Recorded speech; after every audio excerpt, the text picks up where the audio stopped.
Hey tankers, this is Zem from Shrek Gaming. I'm going to do a video today on TDs. I had a video earlier that I did with an IS-3 and I was complaining about uh, tank destroyers and their inability to support.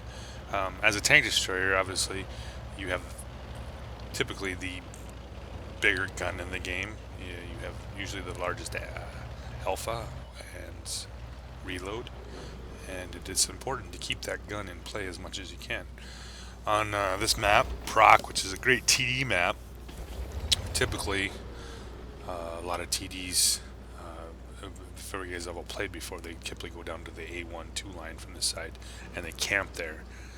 They usually don't even try to move up. They usually pick apparently like our Borsig right here, who is camping, and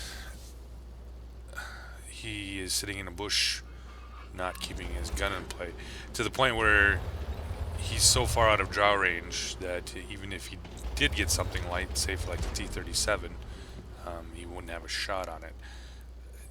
You know, I get the camping part. You know, you're told from day one that as a TD you need to be camping and in a bush somewhere, especially if you have no armor, no speed, no whatever, which is fine. But if you're not keeping your gun at least within draw range of the enemy, then you're pretty much pointless for even playing the tank. And in this, like I said, situation, the Rheinmetall is parked so far out of draw range that he's not even offering support to his to his own tanks. Now, this situation says I have I have little or no mobility, but I do have a really good gun. I tend to play literally what you call a sweet spot, which is between the maximum view range and the maximum draw distance, which is the white line to the yellow line.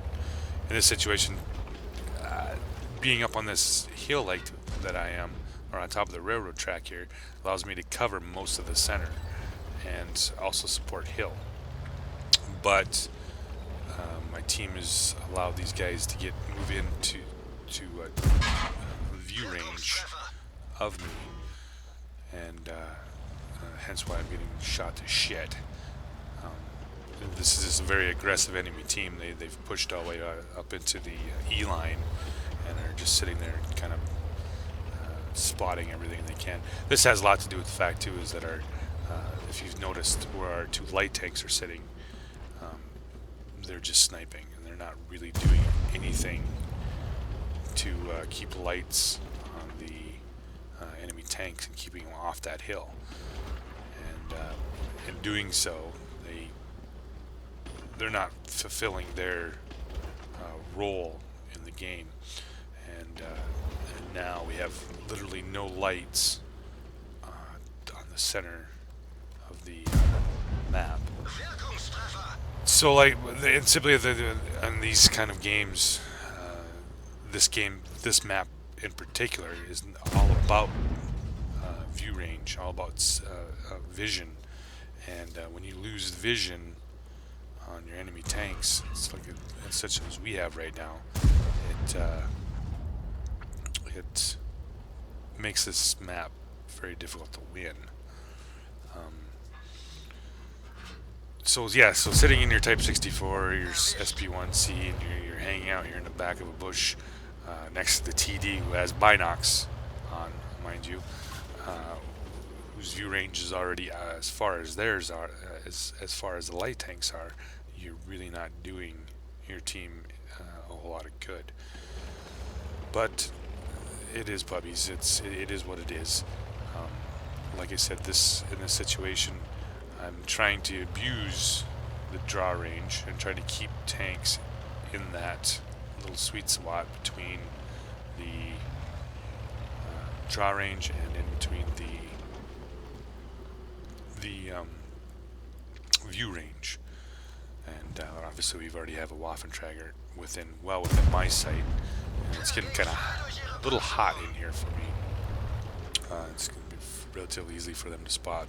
I actually tried to take one more shot before I got spotted, and tried to get out of there. Since the 1, 2, 3, 4, 5, 6 is lost. This is as a TD player, you need to be able to recognize these points where when it's time to leave and get the fuck out. There's nothing wrong with retreating and moving yourself into a more advantageous position, like I am here. I'm moving up to the top of the hill up here into these bushes to give me a little cover, and it also lets me shoot over the railroad track from a height.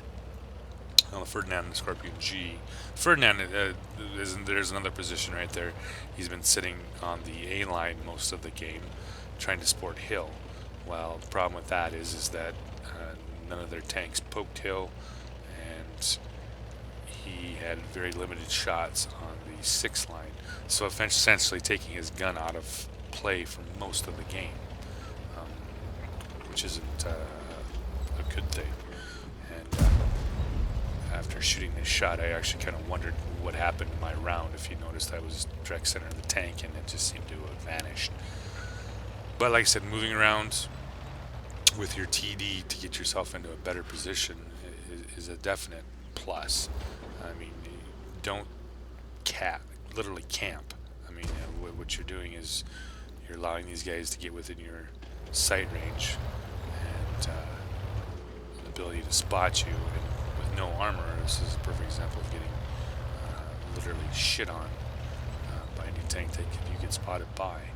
Like I said, this is you can see me moving around constantly, trying to get those tanks into that literally what we call the sweet spot between the white and the yellow line, between draw distance and actual view range.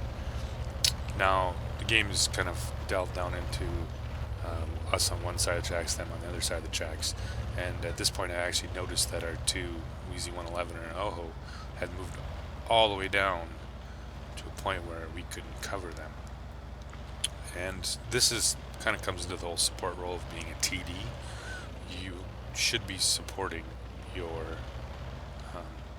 players in your on your team. So I decided to move up into.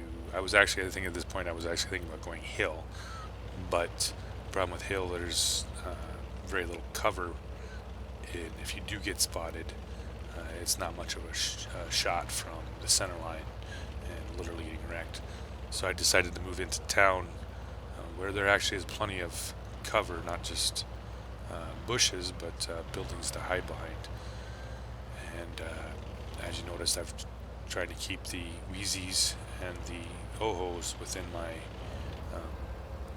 draw distance, so I can give them a little bit of support. Like I said, they continue to push on down to the T10, and I decided to take my chances here and push up into here and take a chance that the T4 might hit me, but also with this much cover, it actually isn't really that big of a risk, considering he's being a little scared of the Wheezy 111. But like I said, once I moved up, now I'm in position to support my Wheezies, and the T10 was nice enough to oblige to move to the top of the track and let me put a few shells into him. At this point, the game still could have been gone either way, and the fact that he actually came over top of the track to attack our Wheezy 111